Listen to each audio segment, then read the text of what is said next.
Greetings, villains, vigilantes, heroes, and heroines. You're tuned in to Project SuperVillain. We're your hosts. I'm ArcDrifter. I'm Killboss. We're back with another top 5. It's the month of December coming up. That means there's some more games to talk about. Not as many as I kind of expected there to be.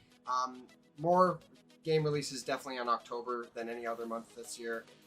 But you know what? There's still a couple good ones, so we're definitely going to take a look at that. Not going to waste any more of your time here, guys. So make sure you guys subscribe so you don't miss any more of the awesome content that we put out and any of the new stuff coming in the future, because this is the last one of these news segments for this year. We will be doing our top 5 games of January when that starts up, so don't miss out on that. Subscribe. Let's just hop into it. Number 5, White Shadows. Developed by Monocle and published by Thunderful Publishing and Mixed Vision. Jesus. And it's December 7th. It's coming out on the PC, Xbox Series S and X, and the PS5. This is going to be a next-gen game, so if you're still rocking a PS4 or an Xbox One, I am sorry, you might not get to play this one.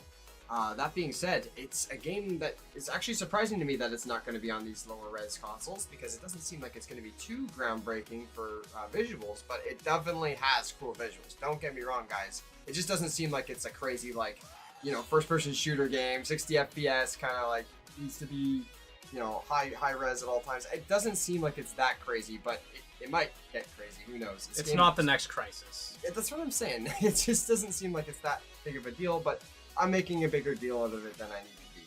This game is reminiscent of games like Little Nightmares, Limbo, and Inside. It's a side scroller. It's a platformer, but this one's black and white, and it's got like a really, really cool, like old-timey art style. And of course, as like the other games I just mentioned, there's no combat. That's right, no combat. Instead, you're going to find that this game is mostly focusing on traversal, puzzles, and exploration. That is going to be a very big part of the experience. You know, that's how they build the narrative and the atmosphere of it. And speaking of which, it is likely going to be very narrative-heavy as well. That's at least the impression that we get from the trailers there. Again, looks super cool, super antique-y, very old-fashioned horror. Looking forward to this one for sure. Some crazy visuals in this game, definitely. But let's move on to our next pick. Number 4, Anvil. So this game actually is developed and published by Action Square, so they're doing a lot of their own work there. This is coming out on December 2nd, and it is a PC exclusive. So, co-op roguelite hack and slash game. It's got a lot of elements of bullet hell to it and is very much a Diablo-style game. It's an isometric shooter. Looks like there is some hack and slash combat in there as well. You can use melee weapons and guns. So that's cool. You'll see, too, once you start looking at it, it looks a lot like Destiny with the way that its aesthetics work and even some of its features. A lot of the classes and the armor styles will look like, you know, just almost exactly like they're ripped right from Destiny. You'll see when you see some of this game. So there's actually 11 classes to choose from, and all of these characters are called Vault Breakers, which is, you know, a cool title. I like that. But it's just kind of got like a hero shooter vibe to it for sure. Definitely each character has their own unique specializations and powers, but it also features kind of a very basic universal skill tree. That being said, I think it's going to be okay despite that. I think like with all the different characters, that might make up for the lack of the size of skill tree that there is. Like you'll see what we mean when it flashes on the screen there, but it's very basic. So along with all of the powers that you will get, which are unique to each character, there will also be a decent number of weapons to unlock. These ones, I believe, you can interchange between characters. It seems like there are a lot, like every character can use any class of weapons, so that's really cool that you can have a little more customization and freedom there. And also, you will have the ability to unlock a small number of companion characters, which will provide little buffs to you here and there. I have heard that those are really difficult to unlock, at least in the current build of the game, but still kind of a neat little thing there. But most of the uniqueness in the way that your character is built is going to come from your specialization, your powers, and your weapons. Yeah, we played the Ascent, and this game Anvil's kind of reminding us of that, but this seems like better. Way better. Yeah, It looks way better. This looks like it's way more polished. We played the Ascent, and that game was just not, unfortunately. But Anvil is the game we're talking about today, and it just seems like it's really good. The co-op aspect, actually, we mentioned that earlier, is actually a 3-player co-op, so you can have a group of 3 team up and take on all these crazy monsters and just waves of enemies. It looks like there's a lot of chaos in this game. So there's lots of chaos in the other games that we're about to talk about too. So let's just hop into those, shall we? Number 3, Five Nights at Freddy's Security Breach. So this game was developed by Steel Wool Studios and, of course, published by Scott Games. Oh, Jesus fuck. So yeah, Scott Cawthon's a bit of a dick. But, you know, despite that, we're still thinking this game looks pretty cool, and there's a lot of other people behind the game and not just him. So, that being said, it's coming on the 16th of December for PC.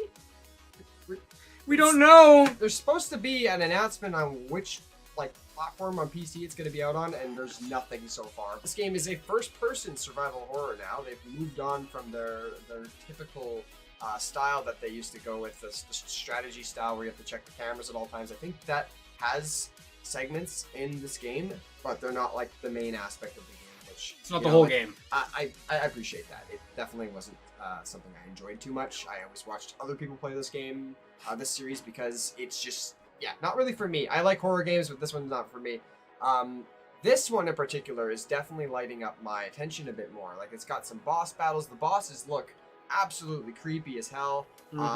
Didn't really see any combat, but there's some sort of way to deal with each of these bosses, I'm guessing through strategy of some sort or escaping. I saw that you can knock things over to get the attention of the enemy AI that are trying to chase you. So definitely probably more of a strategy game and not as much of a combat kind of game. I really don't think there's going to be any combat. But there's going to be mini games and stuff in this game. Like I said, that's got a lot of strategy elements in it, so there's going to be little puzzles and stuff.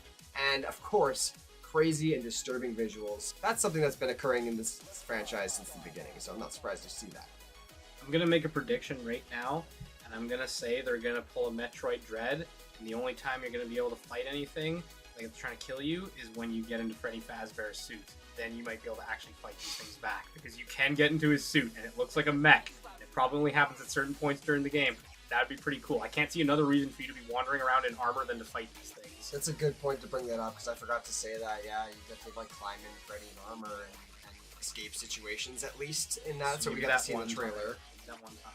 Oh, hopefully you get to rip Chica's head off or something like that as Freddy leaves. That'd be cool. Anyway, that's pretty well it for Five Nights at Freddy's from what we know. But so far though, really does look like an improvement for the series, so I hope it does well. Kind of. I also don't like Scott Cawthon, so. Well, anyways, let's just move on. Number 2, Solar Ash. Solar Ash is a really fucking cool looking game that is being developed by Heart Machine. And who's it being published by? Annapurna Oh, Interactive. Fucking course it is, right? They're like the opposite of LJN. LJN publishes shit, and these guys put out the best stuff right here. So again, this is another one that's coming out on December 2nd for PC, PS4, and PS5. It really looks like its whole thing is going to be based around its large explorable world. It's all about high mobility, platforming, and you are attempting to save your planet from a black hole. The black hole. The fucking biggest, baddest black hole ever to be a black hole. Yeah, well, honestly, it does look like that, man. The visuals in this game are intense. Just looking at the trailer there, wow, that black hole looks cool as hell. It also, does. Everything else in this game looks cool as hell. The character you're playing as, Ray, cool as hell. Just him. Everything about this game is awesome. I kind of really want to try this game right before the end of the year's up, because I do think this game has solid potential to be a Game of the Year edition, just based off what I'm looking at, but I have to play more of it to understand, because it could really have bad combat or something like that, and that would really bring it down. Which, by the way, it has combat in it. It does have combat in it. It just excels. It has a lot of character to it. Its art direction is absolutely fantastic. So far, I haven't seen a damn thing about it that's disappointing. And it does take place in the same universe as its predecessor, Hyper Light Drifter. It's not a continuation, but yes, they do take place in the same universe. And this game just looks so fluid. Not a lot of combat, like I said, but it is present in the game at least. Just kind of basic hack and slash, it looks like. So it might not be even a strong presence in the game compared to the platforming and stuff, which, like I said, and we've seen, it just looks really, really fun, and all the sliding and drifting down hills and stuff you're doing. It just looks really, really fun. And it apparently is going to have a really strong narrative as well. So that's really cool to see. I mean, the game has so much going for it. I really do think this game has a lot of potential. So I can only wait and see what's going to happen with it. Yeah, this game just looks awesome. I'm ready to play it. Honorable mention: Final Fantasy XIV Endwalker. DLC. It's That's DLC right. time, baby. Oh yeah, there's more stuff coming out for Final Fantasy. I'm not a big Final Fantasy guy, neither is this guy. So don't expect the world from us here. This is pretty much going to be us reading off the Steam page. So we like, don't play this game, but we want to at least bring you guys the news. So yeah, like it does look cool at least, and of course it's published and developed by Square Enix as it's the game. You know what I mean? It's December 2nd. Another game coming out on December 2nd. It's actually the third one that we've talked about this biggest day all video. And it's coming out on PC, PS4, and the PS5 right off the bat there. So I'll just start off. There's a bunch of, like, essentially there's just a bunch of new shit being added to the game. As you'd expect, it's a DLC. That's what this is supposed to be, yeah. But here's the essential list of what you need to know that's coming out. There's a solo garden called an Island Sanctuary, so it's kind of like a chill area to be in. So there are some new jobs coming, namely the Sage and the Reaper. There's a new race coming along with that too, known as the Male Viera. I really hope I'm pronouncing that right. There will be new cities to hang out in, such as Old Sharilan and Radzatan. I have no idea if I'm pronouncing either of those right, but What's this have to do with M. Night Shyamalan? See what I'm talking about here? You see exactly what I mean. We're not talking about M. Night Shyamalan. Okay, M. Night Shyamalan on Ding Dong. Yeah, M. Night Shyamalan Ding Dong. Yeah. You give me peach because we have big M. ding Night dong. Shyamalan Yana Man Ding Dong. Yeah, listen, man, me knowing what you said right there, but me really stoop. You're giving me peach because we have big ding dong. Yeah. Can you give me that? No, wait! Okay, so continuing on, there are new areas, new tribes, there's new enemies and dungeons, and there's a new high difficulty raid called Pandemonium. Again, we don't know anything about this stuff, so we're just kind of reading off a script here for you guys, because we want you to know exactly what's happening, but we can't really be bothered to go into details. This is the honorable mention, guys. Yeah, that's why it's an honorable mention, because, like, you know, it's an update, it's not really anything new, so we figured at least report on it. But, yeah, if you're the kind of person that likes to pull your hair out during, like, ridiculously difficult raids, I'm sure Pandemonium will definitely satisfy that urge for you.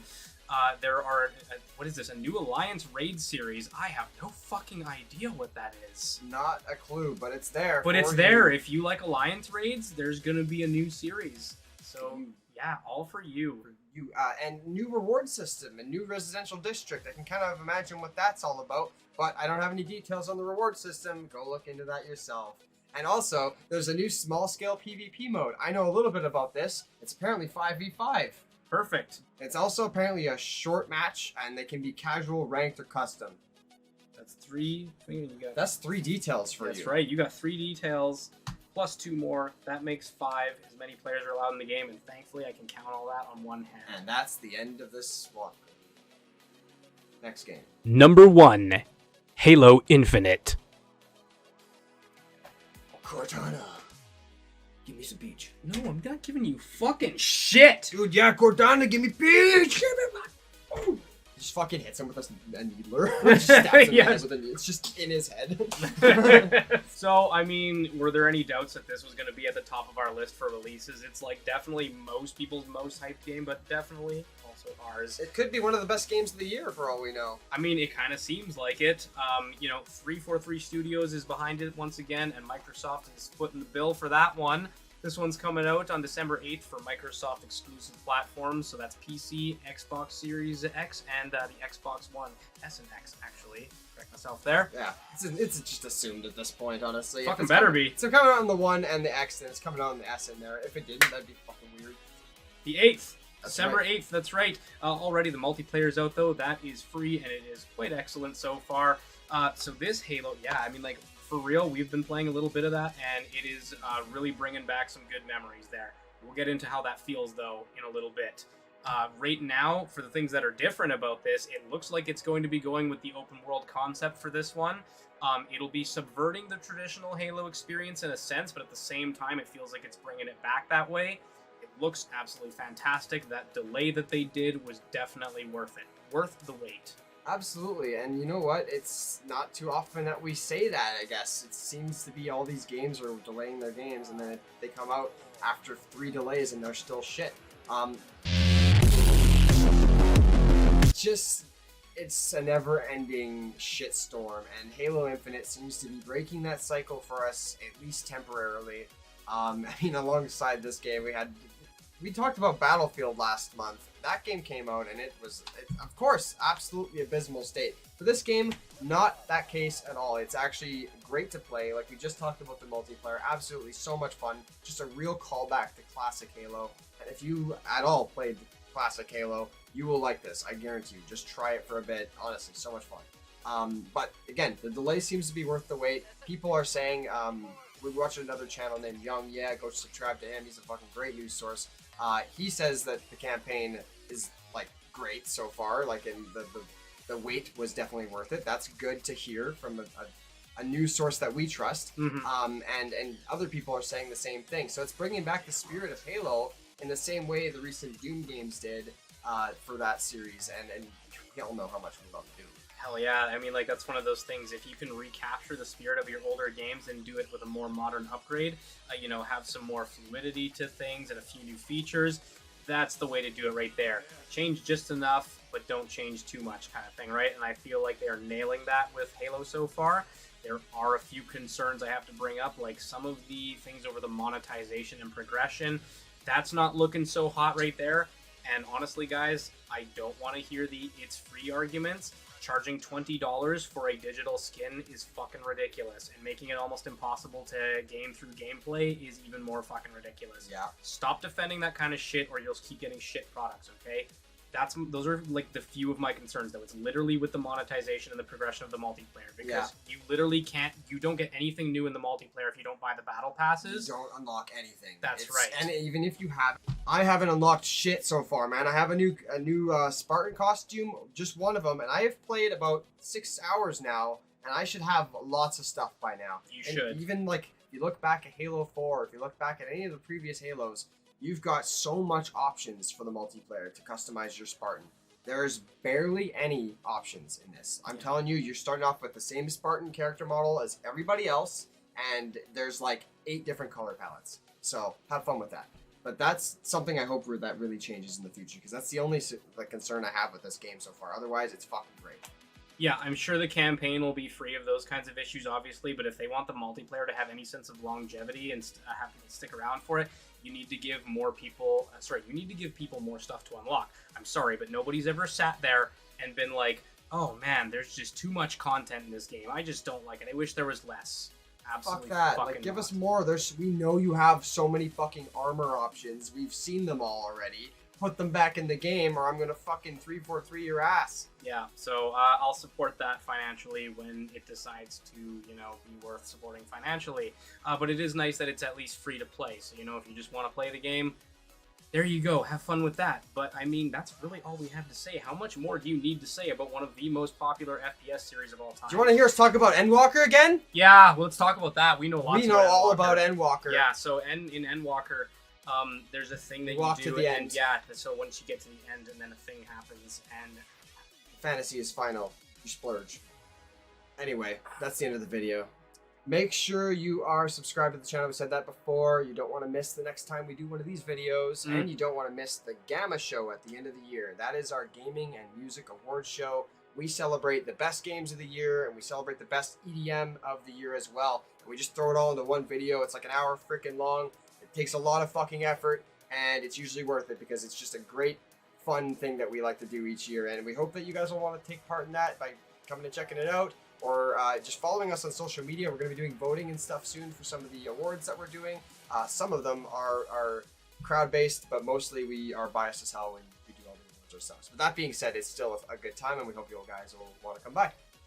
Hell yeah, that's right. There ain't no red carpet here, though, so bring your own cocktails to the party. That'll be a good one. Come and watch the show. Come and enjoy your time. So make sure you tune in January 31st to our YouTube page, and you can catch the premiere of our award show. So yeah, don't miss out on that one, but we will see you guys in the next video. Thank you for joining. Thanks for watching. Project dismissed. Peach out.